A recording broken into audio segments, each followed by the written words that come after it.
Welcome back to the cold garage here in Michigan. Today's video, we're doing just a little review on these race ramps.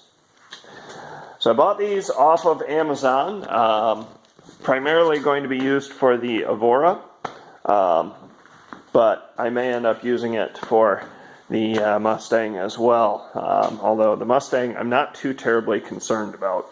You know, I really can work on that just as is, or just jack up the front end. Not too terribly difficult.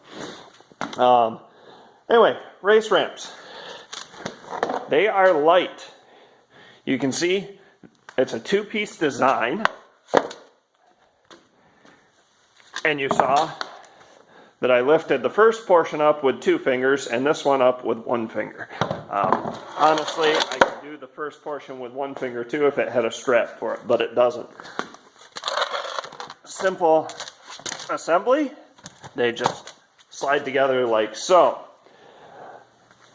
Now there is a long ramp, so it's a very slight incline, which assists on getting up without worrying too much about a manual transmission.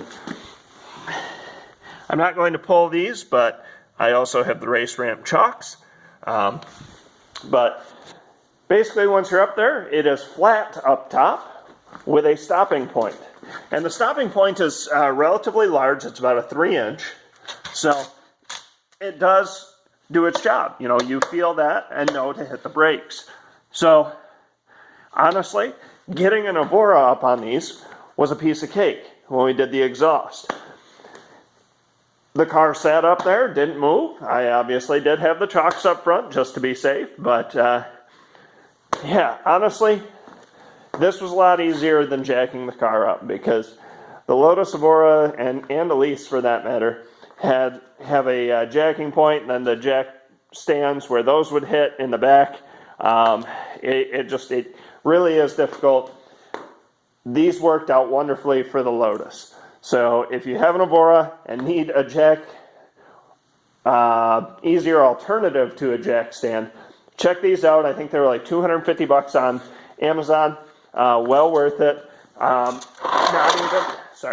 Not even the slight hesitation of, you know, oh, is that going to fall? It didn't matter. It's a well put design, and I believe it's 1,500 pounds supporting capacity.